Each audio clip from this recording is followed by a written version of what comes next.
I speak 10 languages, la, said the young woman with her hands cuffed. Justice K. Rajan simply burst out laughing. Sure, and I'm a certified polyglot too, he scoffed, facing the entire court. But when she opened her mouth, his laughter froze. The Supreme Court of Singapore, High Court hearing room, had never been so packed. Every seat was taken. People were standing against the walls, journalists with cameras off, waiting for the exact moment to capture the day's headline. The collective murmur created a symphony of expectation that vibrated the air conditioning in the old judicial building. Valerie Tan walked towards the dock with her hands cuffed. Her footsteps echoed in the sudden silence that fell when the senior security officer, Ahmad bin Saeed, shouted, "All rise, the court is in session." Everyone stood as Justice Rajan entered through the side door, carrying a messy stack of documents. He was a stout man, with perfectly combed back gray hair, and that kind of expression only years of sentencing others can sculpt onto a face, a mix of boredom, superiority, and occasional disdain. "You may be seated," Justice Rajan ordered, dropping the documents onto his desk with a dry thud that startled several people present. Valerie remained standing between two SSO officers with Miss Leong Mei Ling, her public defense counsel, at her left side. Miss Leong was a middle-aged woman, carrying the weight of too many pro bono cases and too little budget. She had pronounced dark circles and that barely perceptible tremor in her hands that betrays excessive caffeine and lack of sleep. Case number 47, B, 2024, announced the court clerk. The prosecution against Valerie Tan. Charges: electronic fraud, identity impersonation, and aggravated cheating. The murmur returned to the room like a wave. Valerie felt hundreds of eyes boring into her back, judging her before any evidence was presented. She knew that feeling. She had felt it all her life. Deputy Public Prosecutor, DPP, Edmund Ho, stood up with theatrical movements, adjusting his tie as if he were an actor on an opening night. He was a thin man, with sharp features, who spoke with that atas, high-class, accent that immediately establishes hierarchy in any room. Your Honor, DPP, Ho, began with a resonant voice. We have before us a young woman who has perpetrated one of the most elaborate frauds this court has ever seen. For months, Miss Tan posed as a certified translator, offering services to multinational corporations, MNCs, educational institutions, and even government statutory boards. He paused dramatically, walking slowly in front of the seated NUS professors who were serving as an advisory panel. She collected thousands of dollars for translations she allegedly performed in 10 different languages. 10, Your Honor.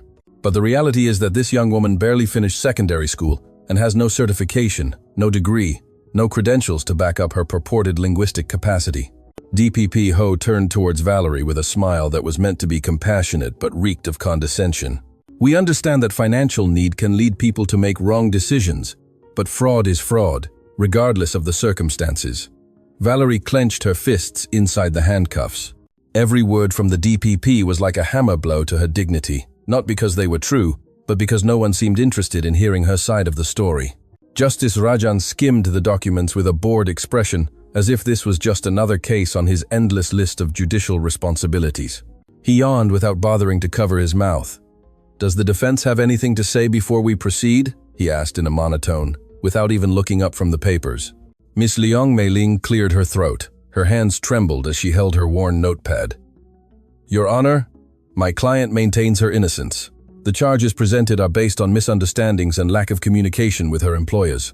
Miss Tan is prepared to demonstrate that she possesses the capabilities she claims to have. Demonstrate? Justice Rajan finally looked up, his eyebrows arching with mocking interest. And how exactly do you plan to prove she speaks 10 languages? Is she going to sing a National Day song in each one? Some nervous laughter rippled from the public. The justice smiled, pleased with his own humor. Your Honor, with due respect, Miss Leong tried to continue, but Justice Rajan interrupted her with a wave of his hand. Miss Leong, I have reviewed this case. Your client is 23 years old.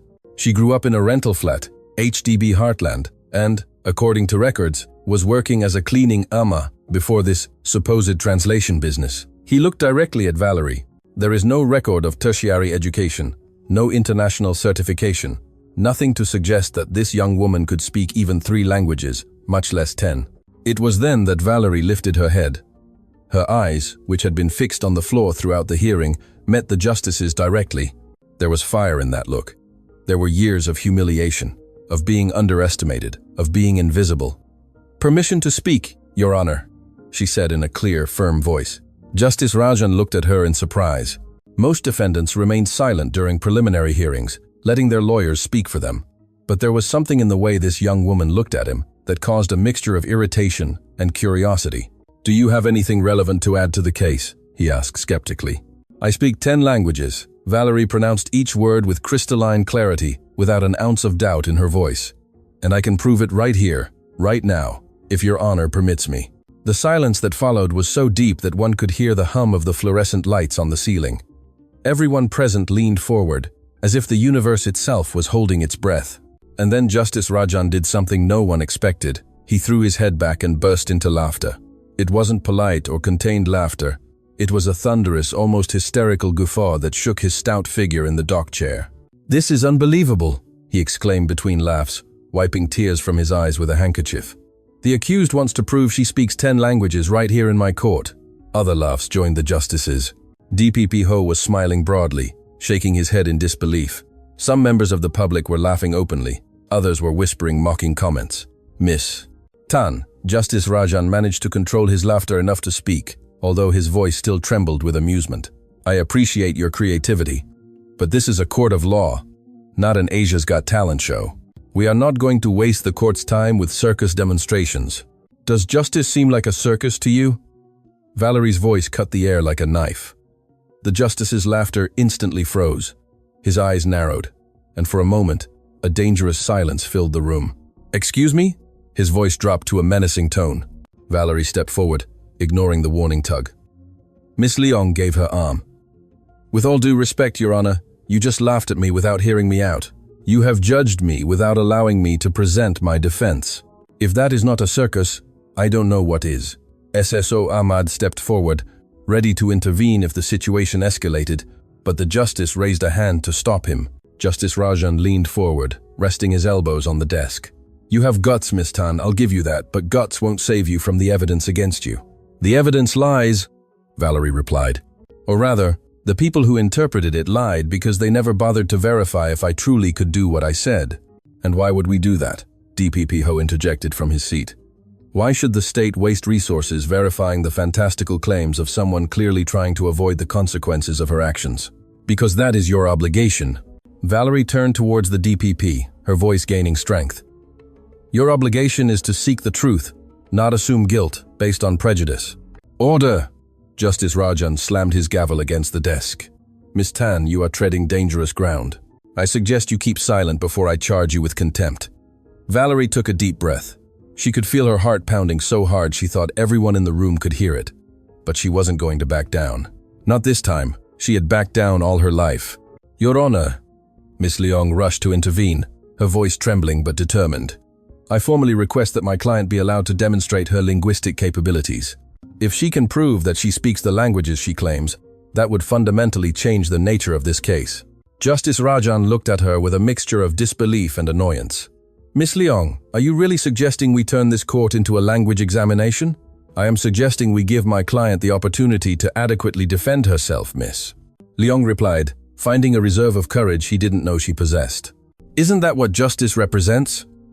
The justice leaned back in his chair, which creaked under his weight. He looked at Valerie for a long moment, his eyes evaluating her, as if she were a puzzle he couldn't solve. There was something about this young woman that unsettled him. It wasn't just her audacity. It was the absolute certainty in her eyes. "All right," he finally said, to the surprise of everyone in the room. "I will give you your chance to publicly ridicule yourself, but when you fail, and you will fail, I will add charges of contempt and obstruction of justice to your already considerable list of legal problems." He turned to his clerk. "Contact the language department at the National University of Singapore. I need them to send 10 professors, one specialist in each of the languages Miss Tan claims to speak." Valerie felt an electric shock run through her body. She would finally have her chance. Finally, someone would listen to her. "Miss Tan."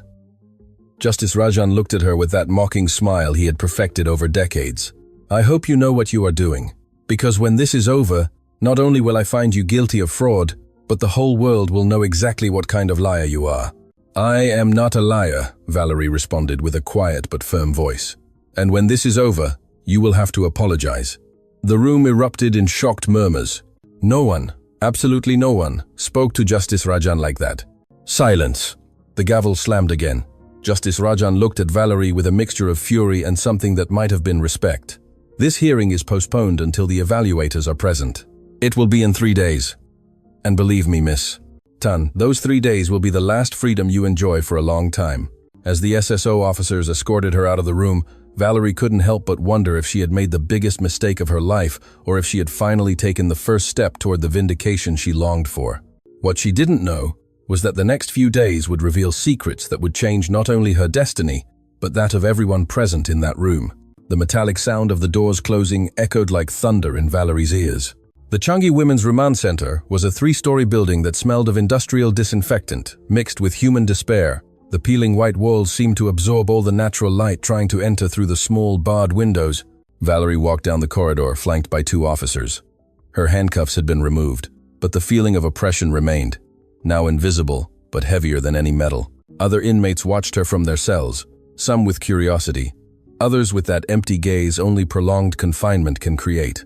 Cell 47C, announced Officer Jessica Torres, a young woman with a professional, but not cruel expression. She opened the metal door with a screech that echoed throughout the corridor. "You have a cellmate. Hope you get along." Valerie entered, and the door closed behind her with a definitive slam that made her shudder. The cell was small. 2 narrow bunks, a small sink, a toilet without privacy, and a window so high it only served to remind them that the outside world existed but was out of reach. On the lower bunk, a middle-aged woman looked up from a worn book. Madame Salma had a face marked by lines that told stories she would probably never share. Her grey hair was pulled back in a tight braid, and her eyes, though tired, still retained a spark of intelligence. "So you're the famous polyglot," Madame Salma said with a smile that didn't reach her eyes. "The whole center is talking about you. The girl who defied Justice Rajan and lived to tell the tale." Valerie sat on the top bunk, feeling the thin, hard mattress beneath her body.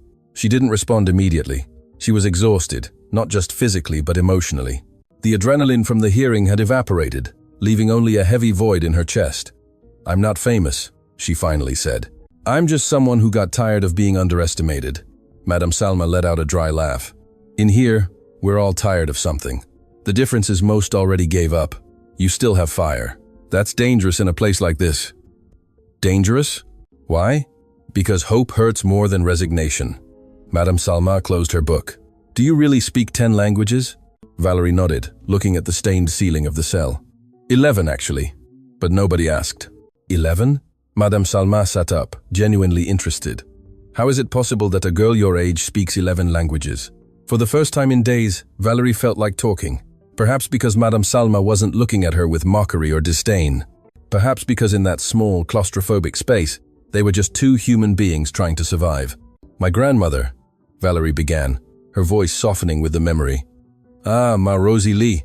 She worked all her life as a domestic helper for diplomatic families along Tanglin Road. Every time one family left, another one arrived. Germans, French, Chinese, Russians, Arabs.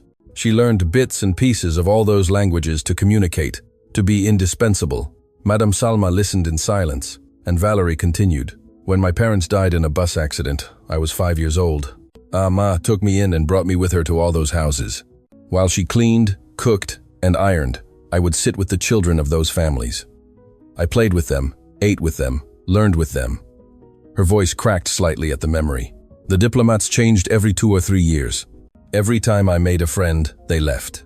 Every time I learned to communicate perfectly in one language, a new family with a different language arrived. But I never stopped learning.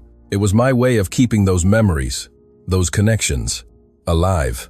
"And your grandmother?" Madame Salma asked softly. "She passed away 2 years ago. Heart attack.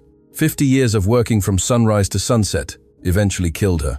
Valerie closed her eyes tightly, and I was left alone, with no formal education, no certificates to prove what I knew, only languages in my head, and no way to prove they were real. "So you started working as a translator?" Madame Salma completed. "I tried to get jobs at official agencies, but they all wanted university degrees, international certifications. No one would even give me a chance to show what I could do." The frustration was palpable in her voice.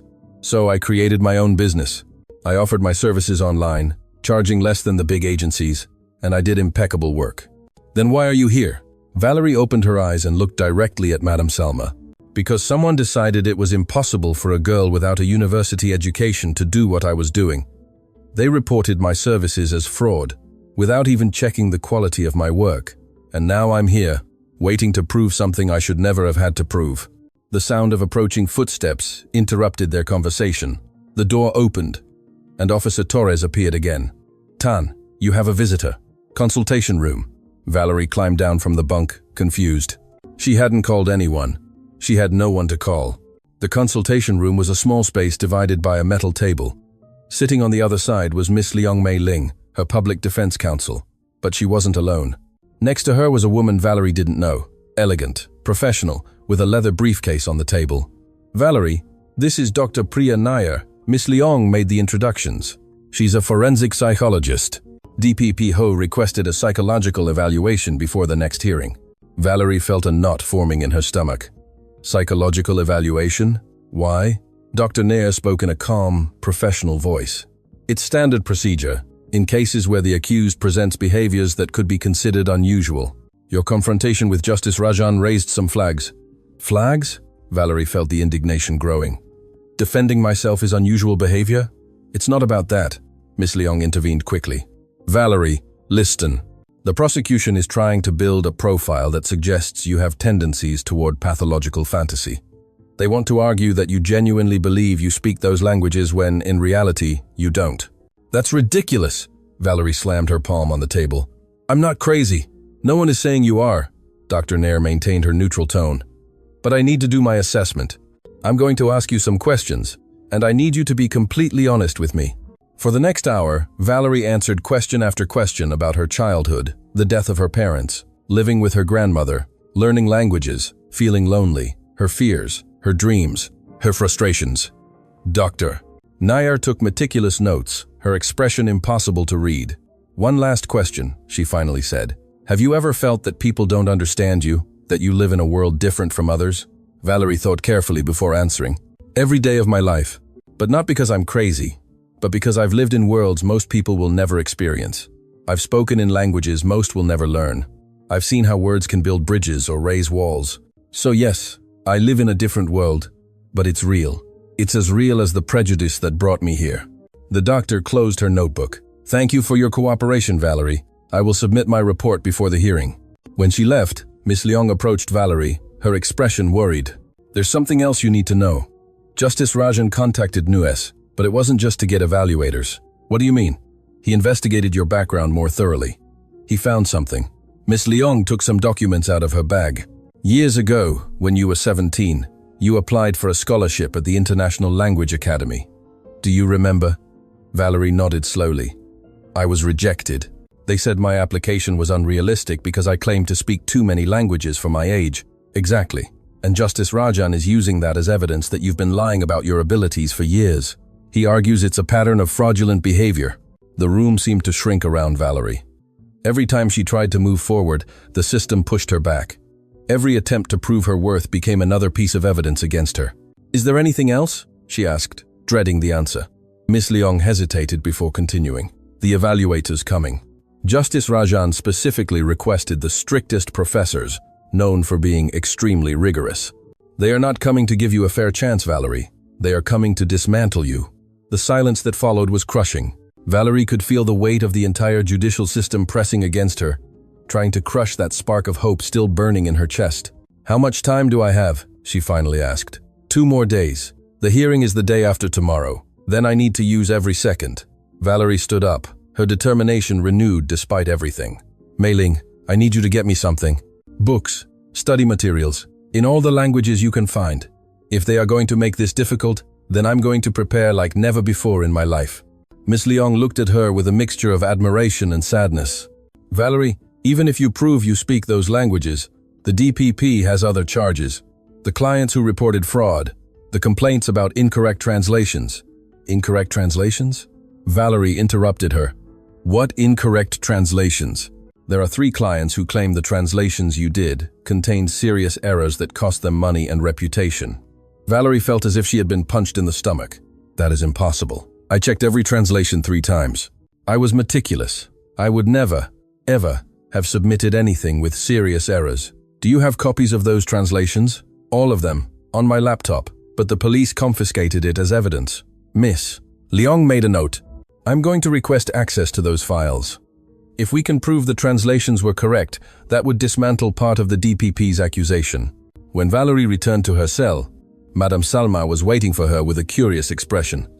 Bad news. Getting worse and worse. Valerie slumped onto her bunk. Not only do I have to prove I speak 10 languages in front of professors who have already decided I'm lying, I also have to prove that translations I know I did correctly have no errors and defend myself against a psychological evaluation that will probably paint me as delusional. Madame Salma whistled softly. When you said you had fire, you weren't joking. But Valerie, are you sure you want to go through with this? You could take a plea deal, serve a lesser sentence, move on with your life. And give up? Valerie looked at the ceiling. Accept that the world is right and I am wrong? I can't, Salma. If I give up now, I would be betraying my ama. All those years of learning, all those young people who have talent, but no paper to prove it. Then rest. Madame Salma turned off the cell light. Because in 2 days, you're going to need every ounce of strength you have. In the darkness, Valerie closed her eyes but couldn't sleep. Her mind reviewed vocabulary, grammar, idioms in each of the languages she had learned. But more than that, she thought of all the times she had been underestimated, ignored, dismissed. The world was about to see what she was capable of. She only hoped it would be enough.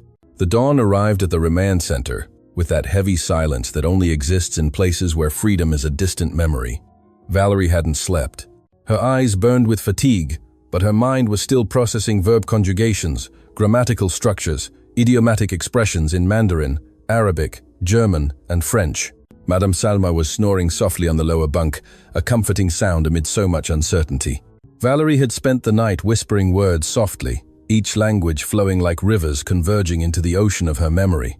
The sound of approaching footsteps interrupted her concentration. It was too early for breakfast. The metal door opened, and Officer Torres appeared with a serious expression. Tan, you have a visitor. Consultation room, now. Madame Salma woke up with a start. At this hour? Who visits someone before dawn? Valerie climbed out of her bunk, her heart beginning to beat faster. She followed Torres through the empty corridors, the echo of her steps sounding like war drums. When they reached the consultation room, the surprise on Valerie's face was evident. Sitting on the other side of the table was a man of Asian descent with an anguished expression and a business brief on his lap. She recognized him immediately. Mr. David Chan, Valerie whispered in disbelief. David Chan stood up abruptly, his hands visibly trembling. He was one of the 3 clients who had reported her translations as fraudulent. He worked for a technology company that needed documents translated from English to Mandarin for an expansion in China. Miss Tan, I need to talk to you. His voice came out broken, as if each word cost him physical effort. I don't have much time. My lawyer doesn't know I'm here. Torres closed the door but remained inside. Standard protocol for officially unauthorized visits. What are you doing here? Valerie sat down slowly, trying to process this surreal situation. Mr. Chan ran his hands over his face, and Valerie noticed the deep dark circles, the tension in his shoulders. I came to tell you the truth I should have told from the start. The silence that followed was so dense that Valerie could hear her own pulse. Your translations were perfect. Chan let out the words as if he had been holding his breath for months. Every document you translated for my company was impeccable, better than any professional agency we had used before. The partners in Beijing were impressed with the technical accuracy and cultural sensitivity. Valerie felt the floor move beneath her feet. Then why? Because my boss, the CEO, found out I had hired your services without verifying your university credentials. Chan looked down, shame evident in every line of his face. He threatened to fire me if I didn't find a way to justify why I had spent company funds on an uncertified translator. He decided to destroy my life to save his job. Valerie felt a mixture of fury and vindication growing in her chest. It wasn't that simple. Chan looked up, his eyes glistening with unshed tears. The corporate lawyer, Mr. Marcus Liu, the same lawyer as the 3rd client, suggested we report the translations as defective. He said it was the only way to recoup the money and protect the company from any legal liability. He suggested lying? Valerie's voice rose in pitch. He suggested protecting corporate interests. Chan corrected bitterly. In the business world, Miss Tan, The truth is secondary to financial survival. But I haven't been able to sleep since I signed that false statement. I have a daughter your age. Every time I look at her, I see your face in the news, being publicly humiliated for something you didn't do." Valerie took a deep breath, trying to control the emotions, threatening to overwhelm her. "Why are you telling me this now? Why not before the trial?" "Because I am a coward," Chan admitted with a broken voice. "Because I needed my job, my salary, my reputation. But seeing what they did to you, seeing Justice Rajan laughing at you on television, was too much. My wife told me last night that she couldn't continue living with a man without honor, and she was right." He pulled a thick envelope from his brief. "Here is everything. Copies of the original translations with the approvals from our partners in Beijing, emails where they specifically praise your work, and my sworn affidavit admitting that I lied under corporate pressure." Valerie took the envelope with trembling hands. It was heavy, full of pages that could completely change her case. "Mr. Chan, do you understand what this means for you?" she asked softly. "Admitting perjury could lead to prison." "I know," Chan smiled sadly. "But I prefer to be in prison with my honor intact than free as a liar. My daughter deserves a father she can be proud of." Torres approached the table. "Sir, I need to escort you out. This visit is already irregular." Chan stood up, but before leaving, he looked Valerie directly in the eyes. "Miss Tan, you are extraordinary. Don't let anyone convince you otherwise. And if I may offer a piece of advice, when you are in that room tomorrow, don't just prove that you speak those languages, prove why it matters. Show that real talent doesn't need certificates to be valid." When he left, Valerie was left alone in the room, clutching the envelope as if it were a lifeline. Tears she had been holding back for days finally began to fall. They were not tears of sadness, but of relief, mixed with rage for everything she had had to endure because of corporate lies. The door opened again, and Miss Liang Mei-ling rushed in, her hair disheveled, and her expression one of controlled panic. "Valerie, what was that? Torres called me saying David Chan was here. What did he want?" Valerie handed her the envelope. "Our salvation." As Miss Liang frantically reviewed the documents, her eyes widened with each page. This is incredible. With this, we can completely dismantle the fraud charges. We can prove the translations were correct, and that the accusations were fabricated. But will it be enough? Valerie asked.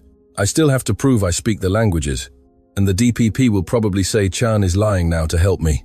"You're right, Miss." Liang sat down, her mind working at full speed. "We need more. We need to find the other 2 clients who accused you. And how do we do that from here?" Miss Liang pulled out her cell phone. "Leave that to me. I have contacts. If Chan had a conscience attack, maybe the others will too." Over the next few hours, while Valerie was escorted back to her cell, Miss Liang worked frantically making calls, sending emails, moving every contact in her legal arsenal. Back in the cell, Madame Salma observed Valerie with curiosity. "Something changed," she simply said. "You have a different look. One of my accusers came to confess," he lied. Valerie sat down, still processing everything. "It turns out my translations were perfect. They falsely accused me to protect corporate interests." Madame Salma whistled low. The system protecting itself. Same old story. But this time, someone had the courage to tell the truth. Valerie looked out the small high window. "He risked everything to clear my name. And that gives you hope?" "It gives me something more than hope. It gives me proof that I'm not crazy, that I'm not wrong, that the world is wrong about me." A metallic sound echoed down the corridor. It was the mobile library's hour, a cart that passed twice a week with books for the inmates. A young woman was pushing the cart, stopping at each cell. When she reached cell 47, Valerie recognized her. It was Siti, a girl barely 19 whom she had seen in the dining hall. She had intelligent eyes, and that particular sadness of someone who has seen too much too young. "Any books you need?" Siti asked in a soft voice. "Do you have anything in foreign languages?" Valerie asked, hopefully. Siti's eyes lit up. "Are you the girl who's going to prove she speaks 10 languages?" 11, actually. "I have something for you." Siti looked nervously to both sides of the corridor before taking out a package wrapped in paper. "Your lawyer asked me to bring this to you." "I shouldn't, but..." "Well, I believe in second chances." Valerie unwrapped the package and found 6 books in different languages: Mandarin, Arabic, Russian, German, French, and Portuguese. They were not ordinary books, but complex legal technical texts. "Your lawyer said to practice with these," Siti whispered. "The professors tomorrow are going to try to trip you up with specialized technical vocabulary." "How do you know?" "Because one of them, Professor Suresh Kumar, came here to do a legal consultation a few days ago. I overheard him talking to the superintendent about how to unmask an imposter who claimed impossible linguistic abilities. Valerie's blood ran cold. Did he say anything else? He said he had prepared specialized technical texts in each language, medical, legal, scientific vocabulary, things only someone with years of formal university study would know. Madame Salma sat up in her bunk. That's cheating. They're setting up an exam designed for you to fail. It's not cheating if they never promise to be fair. Valerie opened the first book, her eyes scanning the pages in Mandarin. But I can learn. I've always been able to learn. You have less than 24 hours, Siti pointed out. How are you going to memorize technical vocabulary in 6 languages in one day? Valerie looked at her with that fierce determination that had kept her alive all her life. The same way I've done everything else, without giving up. When Siti left, Madame Salma watched Valerie open book after book, her concentration absolute. You know what's most impressive about you? Madame Salma said after a long silence. It's not that you speak languages. It's that you never accept defeat as an option. My Amma used to say, the world will tell you 1,000 times you cannot. You only need to prove it once to show that you can. Valerie spent the rest of the day and all night immersed in those books. She barely ate, barely moved. Madame Salma brought her water, reminded her to breathe, but Valerie was in another world, a world of words, meanings, linguistic connections. When the first light of dawn began to filter through the high window, Valerie closed the last book. Her eyes were red, her body trembled with exhaustion, but there was something different in her expression. Ready? Madame Salma asked. Ready, Valerie replied. Torres arrived early. Tan, it's time. Your lawyer is waiting. Today is the day. As she walked through the corridors towards the exit, other inmates began banging on their cell doors. It wasn't a threatening sound, but one of support. Many of them had heard her story. Many of them had been judged for what the system believed they were, rather than for what they truly were. Show them, someone shouted. Don't let them crush you. Another voice joined in. Valerie felt a strange energy coursing through her body. She wasn't alone. She had never been alone. All those anonymous faces behind the metal doors were reminders that there were more people like her, waiting for a chance to prove their truth. Ems. Leong was waiting for her in the processing area with something unexpected, a suitcase. What is this? Valerie asked. Your future, if everything goes well. Miss Leong opened the suitcase, revealing a professional pantsuit. You're not walking into that room as an accused. You're walking in as the professional you are. While Valerie changed, Miss Leong gave her the last updates. I found the second client. He is willing to testify that his accusation was also false. The third is still unresponsive, but 2 out of 3 is enough to create reasonable doubt. And the psychological evaluation? Miss Leong grimaced. Dr. Nair submitted her report. It's mixed. She doesn't say you're crazy, but she doesn't fully defend you either. She suggests you have a non-conventional personality with high confidence in self-taught abilities. That's just a fancy way of saying they don't trust me. Exactly. That's why you need to be perfect today. Not just good perfect. The transport vehicle took them to the court. The building looked different in the morning light. More imposing, more intimidating. Like a Roman Colosseum where gladiators fought for their lives. But Valerie was no longer the same person who had entered there days ago. Now she had evidence, she had allies, and more importantly, she had the truth. The courtroom was even more crowded than the first time. News cameras filled every allowed corner. Journalists whispered among themselves. And in the front row, 10 US professors waited with expressions ranging from curiosity to open disdain. Justice Rajan entered with the same arrogance as always, but when his gaze met Valerie's, something shifted in his eyes. Perhaps he recognized that this would not be the easy victory he had anticipated. Let the show begin, he murmured, slamming his gavel. And so began the day that would change everything.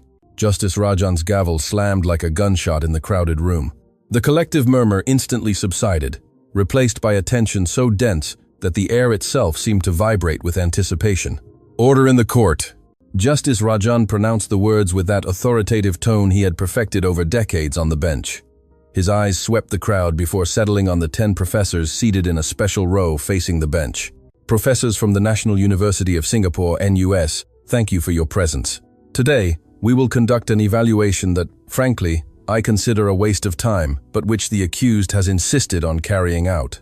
Valerie stood next to Miss Leong, her posture erect despite the exhaustion she felt in every fiber of her being.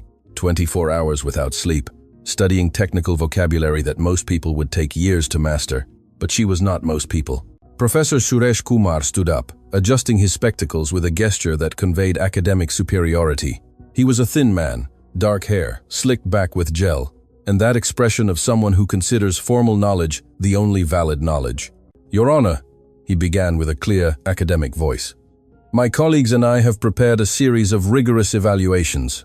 It's not simply about conversing in different languages, but about demonstrating technical mastery, deep cultural understanding, and specialized translation capability." "Proceed." Justice Rajan gestured with his hand, leaning back in his chair as if about to witness a cheap magic show. Professor Suresh opened a thick folder. "Miss Tan, we will begin with Mandarin. Professor Yuki Tanaka, although a Japanese specialist, also masters Mandarin, and will evaluate this first section." A middle-aged Asian woman stood up. Professor Tanaka had a serene presence, but her gaze was analytical, dissecting Valerie with every passing second. The professor spoke in perfect, flowing Mandarin, asking Valerie to read a medical text and then explain its meaning in English. She handed her a document. Valerie took the paper. It was a complex medical text about cardiovascular procedures, full of technical terminology that would make any professional translator sweat. The room held its breath. Valerie read the document in silence for 30 seconds. Then, without hesitation, she began to speak in fluent Mandarin. Her pronunciation was impeccable, her tones precise. She didn't just read the text, she explained it, adding cultural context on how certain Chinese medical terms differ conceptually from Western ones. Then she switched to English without pause, translating not just the words but the deep meaning, explaining the medical implications with a level of detail that left even Professor Tanaka stunned. The professor murmured something in Mandarin to Professor Suresh, commenting that Valerie's pronunciation was perfect, impossible for someone without formal training. "I know," Valerie replied in the same language, looking directly at Tanaka. Then she switched to English. "Because I learned from the Chen family, diplomats who lived in Beijing for 6 years. Their little daughter taught me not just the language but the songs, the games, the ways of thinking. Language is not just words, Professor. It is soul." A murmur swept through the room. The journalist Marco Lee scribbled frantically in his notebook. This was journalistic gold. "Next language," Professor Suresh said curtly, clearly uncomfortable with what he had just witnessed. "German." Professor Hans Müller. Müller was a portly man with a blonde beard and a typically Germanic severe expression. He stood up and spoke in clipped German with a deliberately complicated accent, asking Valerie to explain the clauses of a legal contract and their judicial implications. He handed her a dense legal contract, full of German legal jargon that even native lawyers would find challenging. Valerie read it, and again, her answer was more than perfect. She didn't just translate, but identified possible legal issues in the contract, pointed out linguistic ambiguities that could cause disputes, and did it all while fluently alternating between German and English. Müller looked at her with a mixture of astonishment and bewilderment. He asked her in German where she had learned all that. Valerie replied in fluent German before translating to English. "From the Schneider family. Mr. Schneider was an international lawyer. His wife would sit me in his study while he worked. I was 10 years old and read his contracts while he thought I was just drawing. I learned that legal German is like a puzzle where every word has exact weight. Miss." Leong watched with tears in her eyes. This was more than she had hoped for. Valerie wasn't just demonstrating competence, she was demonstrating mastery. Arabic, Professor Suresh practically spat out the word, Professor Amira Hassan. Hassan was an elegant woman with an intelligent, calculating expression. She spoke in classical Arabic, the kind used in religious and academic texts, deliberately archaic and complex. She asked Valerie to read a religious text and explain its deep philosophical meaning. It was a text with complex philosophical commentaries. Valerie closed her eyes for a moment, and when she opened them, there was something different in her expression.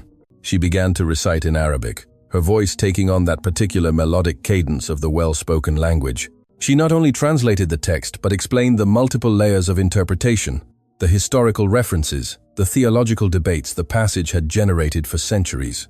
She spoke about how classical Arabic differs from modern Arabic, about the inherent poetry in every verse. Hassan stood up, visibly moved. "How is this possible? This requires years of theological study." The Al-Rahman family, Valerie responded softly in English. The father was an imam.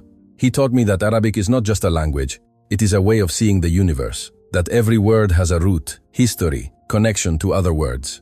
It is a language that breathes poetry. Justice Rajan was no longer leaning back in his chair. He was leaning forward. His expression had changed from mockery to something that might have been involuntary respect. One after another, the professors presented their challenges. Russian with Professor Igor Volkov, who asked her to recite classic literature and explain complex literary symbolism. French with culinary and wine terminology so specific that only a professional sommelier or chef would know.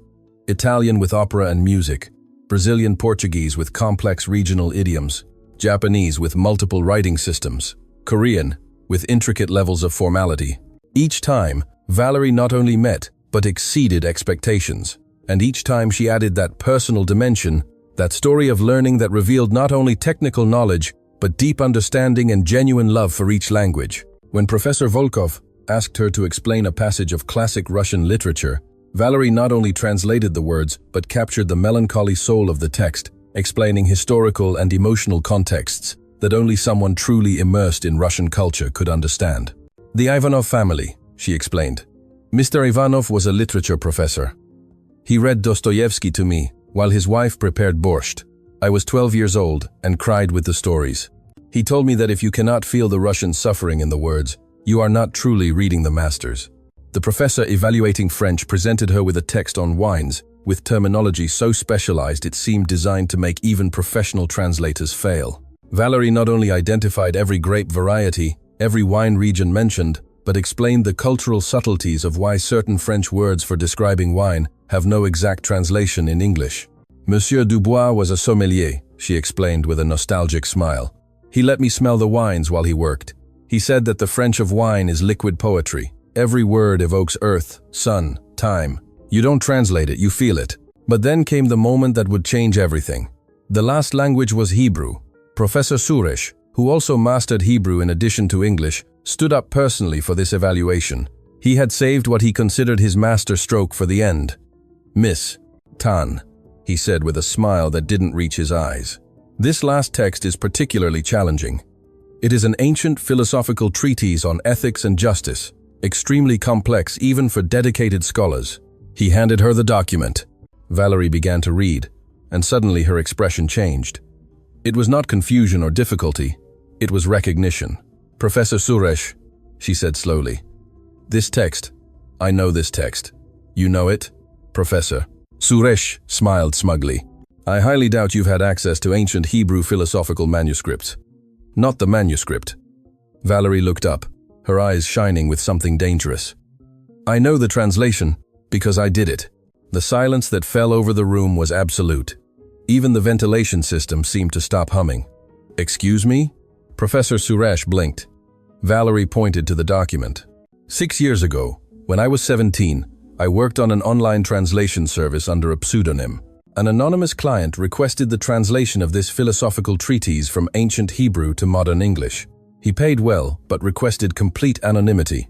I spent 3 weeks working on this, researching every word, every concept.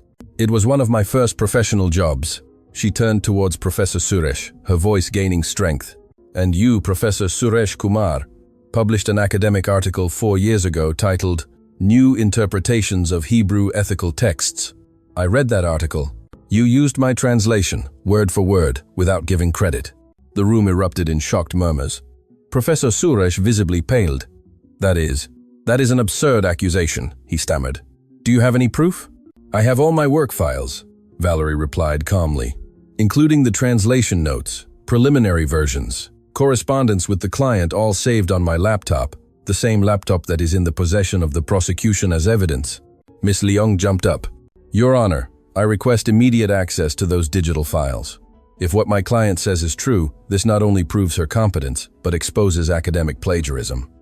DPP Ho looked like a cornered animal. Your Honor, this is a distraction. It's not relevant to the case. Not relevant. Justice Rajan finally found his voice. Mr. Ho, if the accused can demonstrate that one of the evaluators I chose used her work without credit, that is extremely relevant to this case. It shows that she is not only competent, but has been competent for years. He turned towards Professor Suresh, his expression now cold. Professor Suresh, do you have anything to say? Professor Suresh opened and closed his mouth like a fish out of water.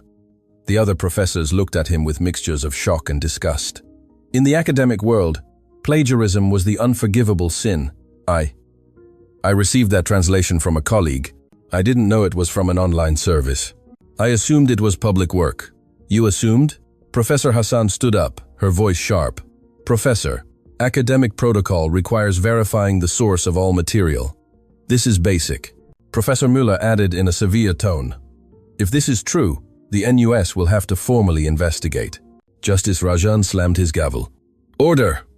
SSO Ahmad, bring the evidence laptop. Now. While they waited, Valerie remained standing, her heart pounding, but her expression calm.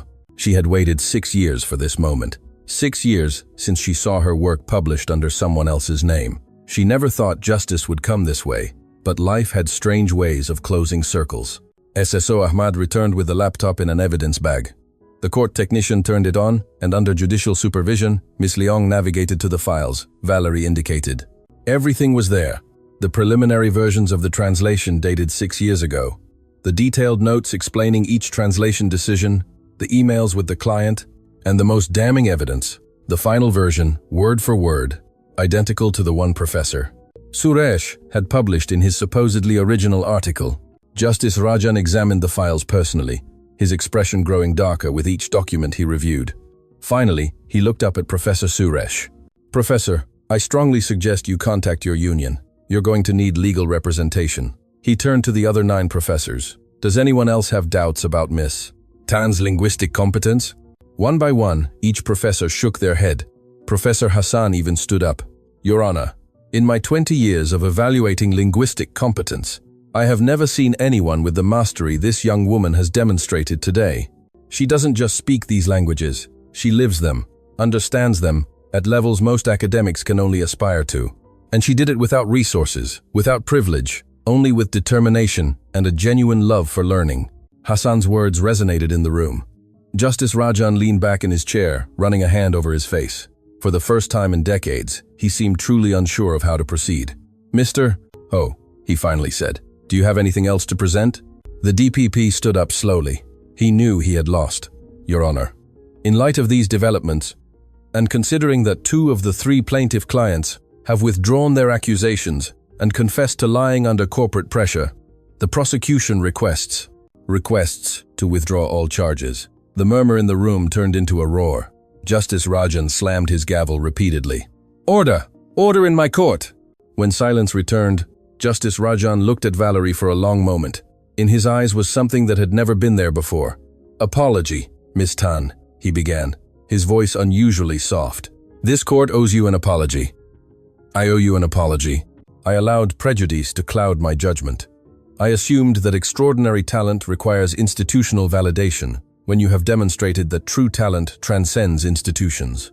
He paused, as if the next words cost him physical effort to pronounce. All charges against you are hereby withdrawn. You are free of all accusations. Furthermore, I order that your laptop and all your personal effects be returned to you immediately. He slammed the gavel one last time. This case is closed. The room erupted in applause. Miss Leong embraced Valerie, both crying. Journalists ran toward the exits to publish the news. Professors surrounded Valerie, offering apologies, job offers, academic opportunities. But Valerie could only think of one thing. Finally, after a lifetime of being underestimated, the world had heard her voice, and that voice had spoken in 11 languages. The doors of the Changi Women's Remand Center opened with a metallic screech that sounded like heavenly music. Valerie took her first step as a free woman in days that had felt like years. The afternoon sun hit her face with an intensity that almost made her step back. Freedom, vindication, justice. But the scene that awaited her outside was not the tranquility she had imagined. Dozens of journalists swarmed toward her like waves breaking against the coast, cameras flashing, microphones extending like tentacles, voices shouting questions that blended into an incomprehensible chaos. Miss Tan, how do you feel? Will Valerie sue Justice Rajan? Tell us about Professor Suresh. Is it true you speak 11 languages? Miss Leong appeared beside her, forming a protective shield with her body as they tried to make their way to the waiting vehicle. But before they could advance 2 meters, an elegant woman intercepted them directly. She was of imposing height, perfectly styled silver hair, a suit that screamed power and money. Mrs. Grace Lim. According to the corporate ID hanging from her neck, CEO of Harrington Global Translation Services, Asia. Miss Tan. Her voice cut through the surrounding noise with natural authority. I am Grace Lim. I need to speak with you now. Mrs. Lim, my client has just been released. Miss Leong intervened. This is not the appropriate time. I understand perfectly, but what I have to tell you cannot wait. Mrs. Lim looked directly at Valerie, completely ignoring Miss Leong. Your case has generated international attention.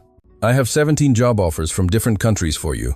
And something more important, information about your ma that I believe you will want to hear. Valerie stopped dead in her tracks. My ma? What do you know about my grandmother? Not here. Mrs. Lim pointed toward a black limousine discreetly parked half a block away. 5 minutes of your time. If you want to leave afterwards, I will personally take you wherever you wish. Miss Leong squeezed Valerie's arm in warning, but there was something in Mrs. Lim's eyes that wasn't threatening. It was urgency mixed with respect. Okay, Valerie accepted. 5 minutes. Inside the limousine, away from the chaos of journalists, Mrs. Lim handed her a leather folder. 20 years ago, I was the HR director at one of the country's most prestigious translation agencies. Your grandmother, Rosie Lee, applied for a position. We rejected her. Valerie felt a pang of pain in her chest. Why are you telling me this? Because we made the same mistake the system made with you. Rosie spoke 6 languages fluently, but she didn't have university degrees. We rejected her without even properly evaluating her. She wrote me a letter after that interview, a letter I kept for 2 decades because I was too ashamed to reread it. Mrs. Lim took a yellowed envelope from the folder. The handwriting was her ma's. Valerie would recognize it anywhere. Read it, Mrs. Lim insisted. With trembling hands, Valerie opened the envelope and began to read. Her ma's words flowed from the page like a river of wisdom and pain. Dear Mrs. Lim, I don't blame you for rejecting me. The world operates with papers, not capabilities. But I want you to know that I will dedicate my life to ensuring that my granddaughter never has to beg for opportunities she deserves.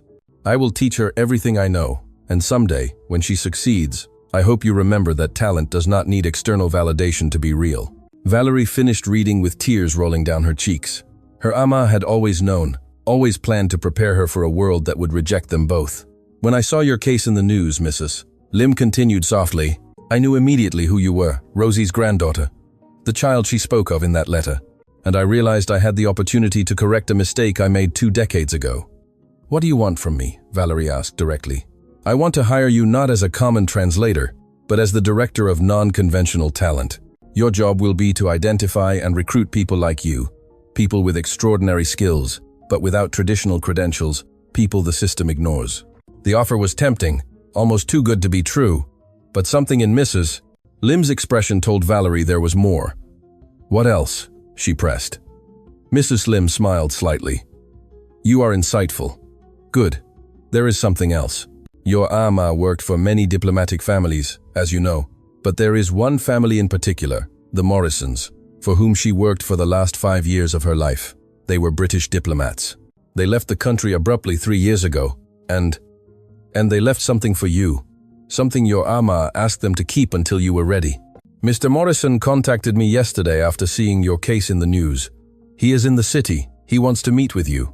Before Valerie could respond, her phone, just returned by the police, began ringing incessantly. Missed calls, text messages, social media notifications were exploding. One message, in particular, caught her attention. It was from an unknown number with an international prefix. Miss Tan, I am CPI Samuel Cruz from the International Refugee Organization. Your story has resonated with millions. We have a life-changing proposal. Please contact me urgently. Miss Leong, who had been checking her own phone, looked up with a shocked expression. Valerie, you need to see this. She showed her screen. The video of the hearing had gone viral. More than 15 million views in less than 6 hours. The hashtag number Justice for Valerie was trending worldwide. But it wasn't just that. There was another video published just minutes ago. Someone had leaked the security footage from the remand center. It clearly showed Valerie studying all night, murmuring in different languages, preparing with a determination that bordered on the superhuman. The whole world is talking about you, Miss. Leong murmured. You are a symbol now. I don't want to be a symbol, Valerie replied with a tired voice. I just want to live my life. Too late for that. Mrs. Lim intervened pragmatically. You now have a platform. The question is, what are you going to do with it? The phone rang again. This time it was a number Valerie recognized. Madam Salma, her cellmate. Valerie, I need you to come back. It's urgent. Salma, what's wrong? It's about the superintendent of the center. It turns out he also has secrets. And I think they're connected to your Amma. But I can't talk on the phone, you have to come. The call cut off abruptly. Valerie looked at Miss Leong with increasing alarm. Something is wrong. Salma sounded scared. Before they could decide what to do, another figure appeared at the limousine window. An elderly man in his 60s, with a gentle but urgent expression, tapped the glass softly. Mrs. Lim lowered the window. Dr. Siva Menon. Mrs. Lim, thank you for contacting me. The man spoke with a refined British accent. Miss Tan, I am Dr. Siva Menon. I worked as the Morrison family's personal physician for years. I also attended to your Ma, Rosie Lee, in her last months. Valerie stepped out of the limousine, feeling the world spin too fast. You knew my Ma? I knew her very well, and there are things about her death that you need to know. Things she made me promise to tell you when the time was right. What things? Doctor. Menon looked nervously around. Not here. There are people who would prefer certain information to remain buried. Your Ma did not die of a simple heart attack, Miss Tan. There were complications she kept secret. Complications related to something she discovered while working for the Morrisons. Valerie's heart began to pound. What did she discover? Documents. Sensitive information about trafficking networks that use diplomatic families as cover. Dr. Menon's voice was low. Your Ma reported them to the appropriate authorities, but passed away before she could testify formally. Valerie's world stopped. Are you saying my Ma was… I don't know for certain. The doctor quickly interrupted. What I do know is that she left evidence safely stored. Evidence the Morrisons protected after her passing. And now that you are in the public eye, there are people who will want to make sure that evidence never comes to light. Miss Leong stepped protectively beside Valerie. Dr. Menon, these are serious accusations. Do you have proof? I have Rosie's complete medical records, and I have the letters she wrote to me in her final days. Letters where she specifically mentions that if anything happened to her, I should contact her granddaughter when she was strong enough to handle the truth. He pulled a thick envelope from his brief. This is just the beginning, Miss Tan. Your Ma documented everything meticulously. Names, dates, trafficking routes. She stored it all in a safe deposit box at an international bank, and you are the only person authorized to open it. Valerie took the envelope, feeling its weight. Not just physical, but emotional. Where is that box? Geneva, Switzerland. Helvetia International Bank. Your Ma gave me the exact instructions before she died. She said, when Valerie proves to the world what she is capable of, when she can no longer be ignored or silenced, then she will be ready to know the whole truth. The words resonated in the silence of the limousine. All her life, Valerie had thought her Ma was simply a domestic worker who loved languages. But now she was discovering she had been much more a woman who had seen injustice and had the courage to confront it, even knowing the price she might pay. There is one more thing, Dr. Menon added, his expression turning even more serious. The third client who accused you, the one who never withdrew his charges, his name is Mr. Marcus Liu. He works for a private security corporation with deep connections in diplomatic circles. I don't think it's a coincidence that he was the only one who maintained the accusations until the end. Are you suggesting my accusation was orchestrated? Valerie felt a chill run down her spine. I am suggesting that when your case became public, certain people saw an opportunity to discredit you before you could become a problem, before you could discover what your Ma knew. Mess. Leong grabbed her phone.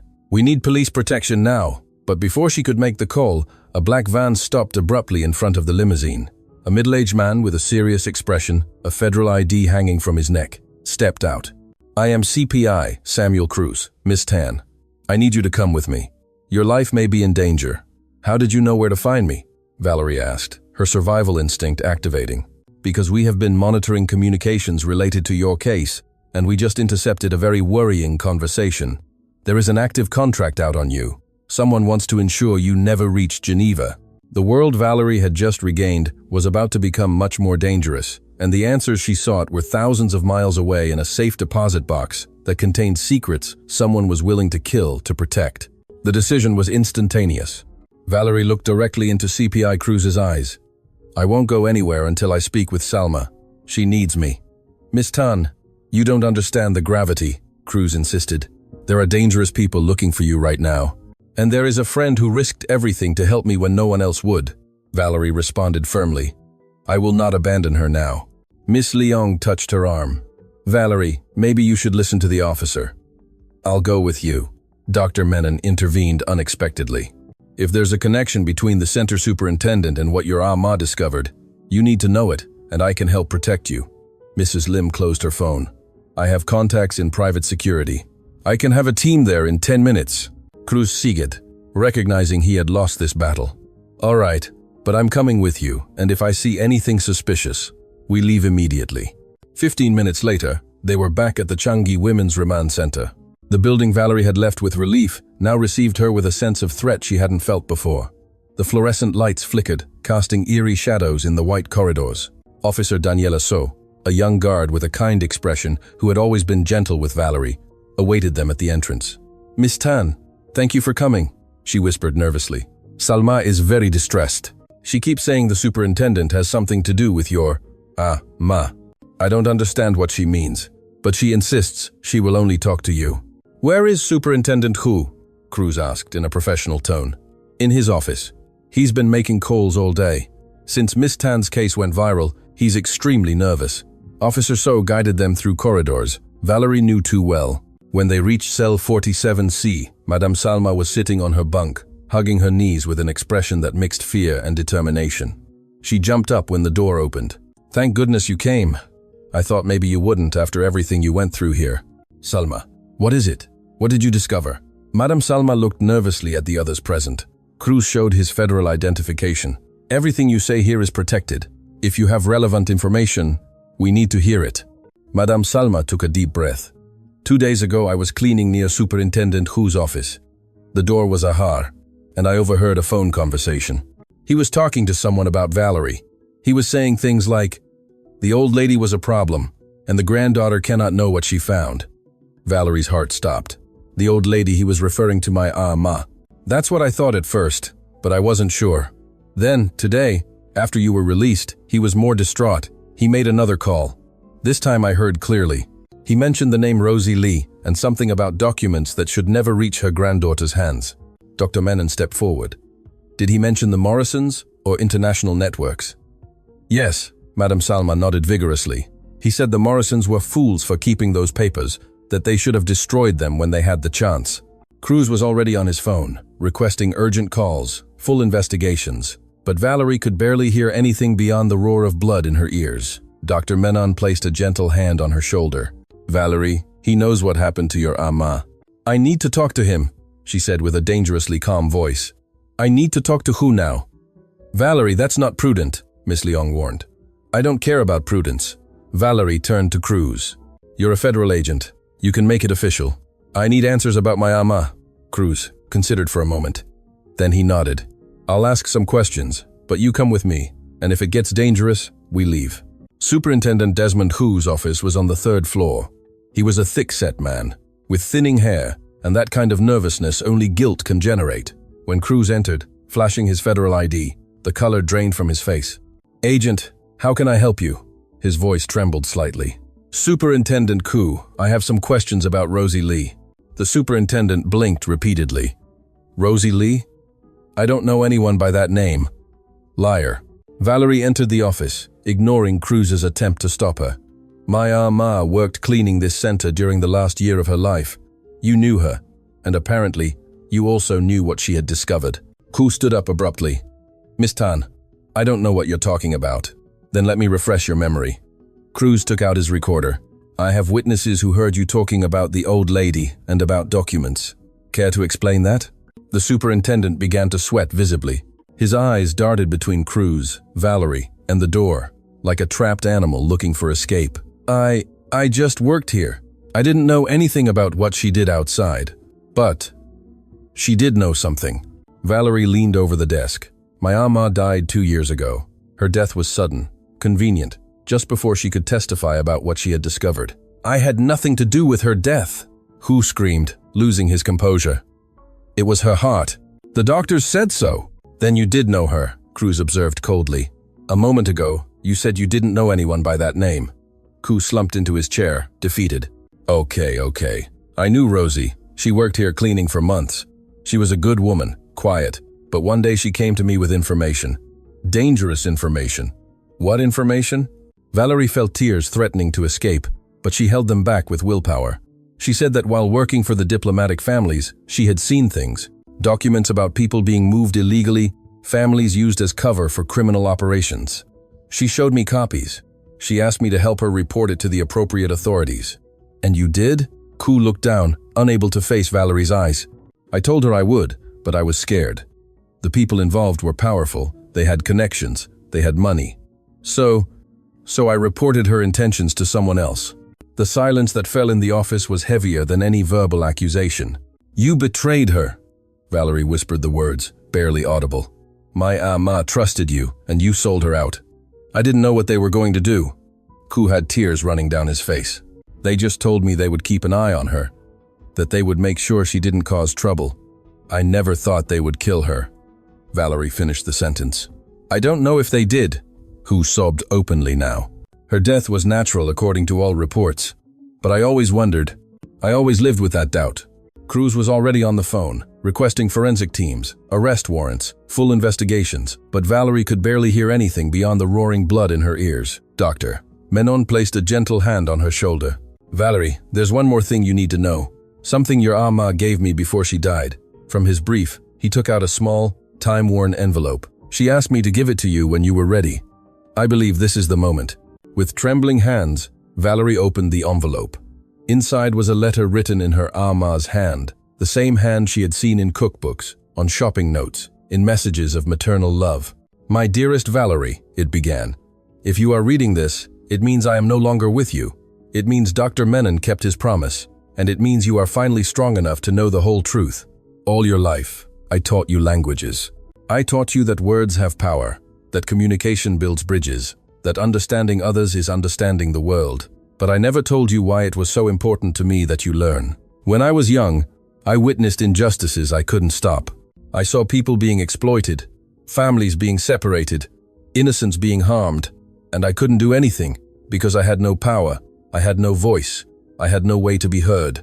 But you, my love, you have something I never had. You have the gift of languages. You can speak for those who have no voice. You can translate not just words, but injustice into justice, silence into truth. The documents I left in Geneva are not just evidence of crimes, they are the voices of people who need to be heard, and you are the only one who can give them that voice. I know the path will be difficult. I know there will be people who will try to silence you, as they tried to silence me. But I also know you are stronger than I ever was. Because you don't just have knowledge, you have courage. Don't cry for me, my little one. If my heart stops before I can see your triumph, I will know it was because it gave everything to prepare you. And that is enough. Every language I taught you, every story I shared, every moment we spent together was preparing you for this moment, for when the world would finally listen to you. Now go to Geneva, open that box, tell those stories, give voice to the silenced. And when you do, you will know that your ama is proud, not because you speak 10 languages or 20, but because you chose to use your gift for something greater than yourself. I love you, my girl. I always loved you. I will always love you. Your ama, Rosie Lee. Valerie finished reading, and the tears she had held back for days finally flowed freely. They were not just tears of sadness, but of understanding, of purpose, of love that transcended even death. Madame Salma hugged her, crying too. Miss Leong had tears rolling down her cheeks. Even Cruz, the hardened federal agent, had to discreetly wipe his eyes. Dr. Menon spoke softly. Your ama knew her time was limited. Her heart was weak, and the stress of what she had discovered made it worse. But she didn't stop. She kept documenting, kept gathering evidence, kept fighting because she knew you would continue her work. Valerie carefully folded the letter, holding it against her chest as if it were her. Ma's embrace. I'm going to Geneva, she said, her voice clear despite the tears. I will finish what she started. You're not going alone. Mrs. Lim entered the office, her expression determined. My company has offices in Switzerland. You will have all the protection and resources you need. And I'm going with you, miss, Leong added, as your lawyer and your friend. Me too, Madame Salma said, surprisingly. I'm being released in 2 days, and after what they did to your ma, I want to help. Cruz closed his phone. The CNB Central Narcotics Bureau and the Internal Security Department, ISD, are interested in this case. You will have federal protection during the trip." He turned to the sobbing Superintendent Ku. "You are under arrest for obstruction of justice and conspiracy." As Hu was escorted out of his office in handcuffs, Valerie felt something shift within her. She was no longer just a young woman trying to prove her worth. She was the heir to a legacy of courage and justice. Her ama had planted seeds of hope in the form of languages. Now those seeds had grown into something more powerful, a voice that could not be silenced. At that moment, Mrs. Lim's phone rang. She answered briefly, her expression turning serious. "It's Mrs. Morrison. She's in the city. She says she has something else Ma left her something she didn't entrust even to the bank. She wants to meet with you tonight." Valerie nodded. Each revelation brought her closer to fully understanding who her ama had been and what she had sacrificed. "Then let's go," she said. "There's no time to waste." Because somewhere, in a safe deposit box in Geneva, truths waited that would change lives. And Valerie Tan was ready to give them voice. The hotel, where Mrs. Margaret Morrison was staying, was one of those places that whispered stories of lives lived with elegance and purpose. Valerie, accompanied by Miss Leong, Dr. Menon, and Mrs. Lim, was received in a suite overlooking the illuminated city. Margaret Morrison was a woman with perfectly styled silver hair, blue eyes that had seen too much of the world, and that dignity that only comes from a life dedicated to serving something greater than oneself. When she saw Valerie, her eyes filled with tears.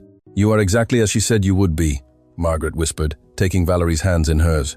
"Rosie spoke of you every day. She said you were her masterpiece, her living legacy." "Mrs. Morrison, what do you know about my ama?" Margaret invited them to sit. Her hands trembled slightly as she prepared tea. "Your ama, Rosie Lee, worked for my family for 5 years. She wasn't just our employee, she was part of our family. My husband was the British ambassador, and Rosie was with us at every post. But what no one knew is that Rosie had a special gift." "What gift?" "She could read people, understand intentions, and her knowledge of languages allowed her to overhear conversations others thought were private." Margaret paused, her eyes distant with memories. "One night, during a diplomatic reception at our house, Rosie was serving when she overheard a conversation in Russian between 2 diplomats. They were discussing a network that used diplomatic families as cover to move people against their will. The silence in the room was absolute. Rosie came to me that night, trembling. She told me everything. My husband and I were horrified. He wanted to report it immediately, but Rosie insisted on gathering more evidence first. For months, she meticulously documented everything. Names, dates, routes. She used her invisible position to be present in meetings where no one thought she understood what they were saying. "And why didn't you report it when you had enough evidence?" Margaret stood up and walked to a small chest on the table. "Because we discovered that the network had connections at high levels of multiple governments. We didn't know who to trust. Then, my husband died, a sudden heart attack during a diplomatic meeting." Her voice broke. "Officially, it was his heart, but I have always wondered. Just before he died, he had said he was ready to expose everything, regardless of the consequences. Rosie was afraid after that," Margaret continued. "Afraid that the same thing would happen to her, but not afraid for herself, but afraid of leaving you alone, Valerie. So she gave me this." She opened the chest and made me promise that I would only hand it over to you when you were strong enough, when the world was ready to listen to you. From the chest, she took out a small external hard drive and a thick envelope. "Here is everything. Audio recordings of diplomatic meetings where these operations were discussed, photographs, original documents, and most importantly, testimonies from victims Rosie met and helped in secret for years." Valerie took the disc with trembling hands. It was small, but it contained the weight of entire lives. "Is there anything else?" Margaret added softly.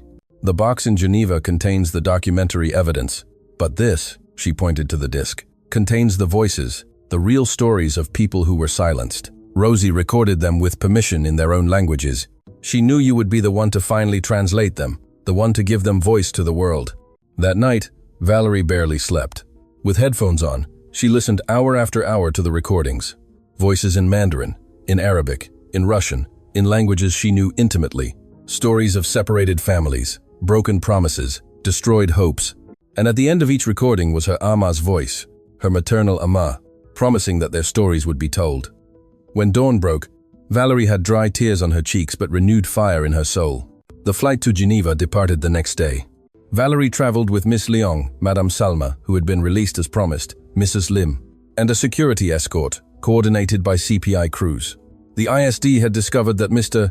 Marcus Liu, the third client, was actually a private security operative hired to discredit Valerie before she became a public voice. He was arrested while attempting to leave the country. Geneva welcomed them with gray skies, but with promises of justice. The Helvetia International Bank was a fortress of marble and steel, designed to protect secrets for generations.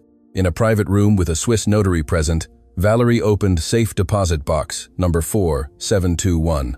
Inside were meticulously organized folders, each labeled in her Ama's handwriting, with names, dates, and locations.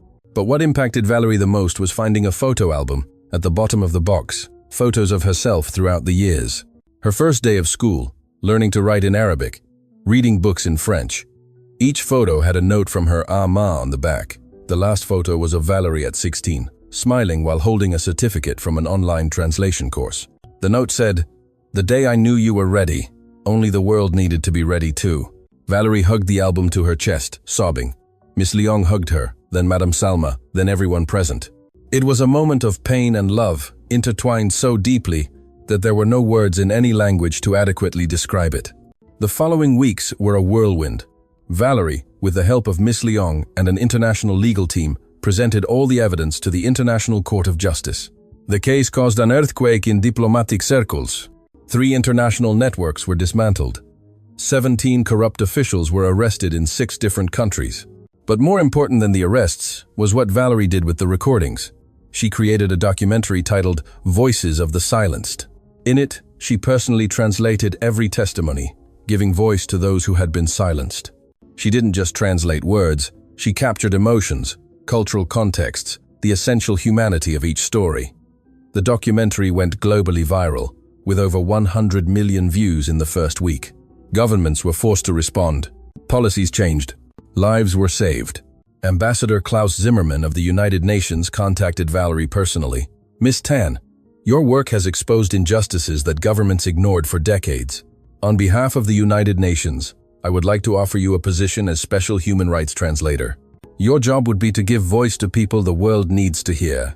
Valerie accepted, but with one condition: that the position include a program to identify and train other young talents without formal credentials. Real talent, she argued, should not need institutional validation to be recognized. Her proposal was unanimously accepted. 6 months later, Valerie was standing in the same courtroom where she had once been humiliated. But this time, she was not the accused, but an invited speaker at an international conference on linguistic justice. Justice Rajan was present in the audience. He had retired early after his handling of Valerie's case generated investigations into other cases where he may have allowed prejudice to affect his judgment. At the end of her speech, Justice Rajan approached her. "Miss Tan," his voice was humble, so different from the arrogant man he had been. "No apology is enough for how I treated you, but I want you to know that your case changed my life. It forced me to confront prejudices I didn't even know I had. I am now working with the judicial system to implement reforms that prevent other judges from making the same mistakes I made." "Justice Rajan," Valerie replied, "forgiveness does not erase the harm, but it opens paths towards something better. Your recognition means more than your apologies, because it demonstrates that people can change, learn, and grow." They shook hands, and in that gesture was healing, not just for them, but as a symbol of what the judicial system could become. Madame Salma had rebuilt her life with Mrs. Lim's help. She now worked coordinating rehabilitation programs for unjustly incarcerated people. "You gave me hope when I had none," she told Valerie. "Now I want to give that same hope to others." Miss Leong Mei Ling received national recognition as the Public Defender of the Year. But what made her proudest were not the awards but the letters she received from grateful clients. Inspired by her passionate defense of Valerie, Professor Suresh Kumar resigned from his position after a university investigation confirmed multiple cases of plagiarism. His downfall served as a warning to other academics about the importance of integrity. David Chan, the engineer who had the courage to confess first, established a foundation dedicated to supporting non-conventional talents. "Valerie taught me that honor is worth more than money or position," he explained in an interview. Siti, the young woman at the Remand Center who had risked her job to help Valerie, received a full scholarship to study social work, sponsored by the program Valerie had established. A year after the day Valerie had been arrested, she stood in front of the cemetery where her Amma was buried. She had traveled from Geneva specifically for this moment. She placed fresh flowers on the grave and knelt. "Ah, Ma," she spoke softly. "I finished what you started. The voices you helped protect are now being heard by the whole world. The networks you documented were dismantled. The people who tried to silence us failed." A gentle breeze moved the leaves of the nearby trees, as if nature itself were listening. But more than that. "Ah, Ma, I finally understood why you taught me all those languages. It wasn't just about words. It was about empathy, about connection, about understanding that every person, regardless of their language or origin, has a story that deserves to be heard." Valerie took the photo album from her bag, the one she had found in the safe deposit box. She opened it to the last page, where she had pasted a new photo. It was of herself, standing in front of the United Nations, surrounded by people from all corners of the world, people whose stories she had translated, whose voices she had amplified. "Look, ah, Ma, this is what we built together. Your sacrifice was not in vain. Your legacy lives on in every person who now has a voice because of what you taught me." As the sun set, Valerie stayed there, feeling a peace she hadn't felt in years. Her ama had planted seeds of hope in the form of languages. Those seeds had grown into a garden of justice that would continue to flourish long after both of them were gone. The next day, Valerie taught her first class in the program she had created. 30 young people from diverse backgrounds, all with extraordinary talents but without formal credentials, looked at her with hope and admiration. "My ama used to tell me," Valerie began, "that talent doesn't need certificates to be real. It only needs opportunities to shine. You are here because each of you has a unique gift. My job is not to teach you, but to help you recognize the power you already have within." A young woman in the front row raised her hand. "Miss Tan, how do we know we are good enough?" Valerie smiled, remembering when she herself had asked that question. "Why are you here? Because you dared to try when the world told you you couldn't. That determination, that courage, is more valuable than any university degree." Months turned into years. Valerie's program grew, expanding to 20 countries. Thousands of young talents found opportunities they otherwise never would have had. Some became translators, others cultural mediators, others human rights activists. But they all shared something in common: the belief that true talent transcends credentials, and that every voice, no matter how silenced, deserves to be heard. In a special ceremony at the United Nations, Valerie received the International Human Rights Award. As she held the recognition, she thought of all the people who had made this moment possible. Her ama, who had sacrificed everything; Madame Salma, who had believed in her at her lowest point; Miss Leong, who had fought for her against all odds; David Chan, who had found the courage to tell the truth. In her acceptance speech, Valerie did not talk about her achievements. She talked about her ama. Rosie Lee never had a university degree. She never received official recognition for her work. But she understood something. The world is only beginning to learn that a person's worth is not measured in certificates, but in character. Not in credentials, but in courage. Her voice cracked slightly with emotion. "This award is not mine. It belongs to her. It belongs to every person who was ever underestimated, ignored, silenced. It is a reminder that extraordinary talent can come from ordinary places, and that sometimes the most powerful people are those the world never noticed." The ovation that followed lasted a full 5 minutes. People from all over the world, virtually connected, applauded not just Valerie but all the Rosies of the world, all the grandmothers, mothers, invisible workers who had planted seeds of hope without knowing if they would ever bloom. That night, Valerie was in her apartment in Geneva, looking out at the illuminated city. Her phone rang. It was an unknown number. "Miss Tan, I am Maria. I am 16 years old and live in a small town in Guatemala. I saw your documentary. I speak 5 languages that I learned from tourists who visited my village. Everyone tells me it's impossible for it to be true without formal education. But you gave me hope that maybe, just maybe, I too can have a future. Can I apply to your program?" Valerie smiled, tears in her eyes. "Of course you can, Maria. Tell me your story." And as she listened to Maria's story, Valerie understood that this was her ama's true legacy. Not the dismantled networks or the received awards, but every individual life that was touched, every talent that was recognized, every voice that was finally heard. The cycle continued, hope multiplied, and somewhere, Valerie was sure her ama, Rosie Lee, was smiling. Because in the end, this was never a story about languages or injustice or trials. It was a story about love. The love of an ama who prepared her granddaughter to change the world. Love that transcended death. time, and circumstance. And that love, translated into 11 languages and 1,000 acts of courage, had illuminated the world.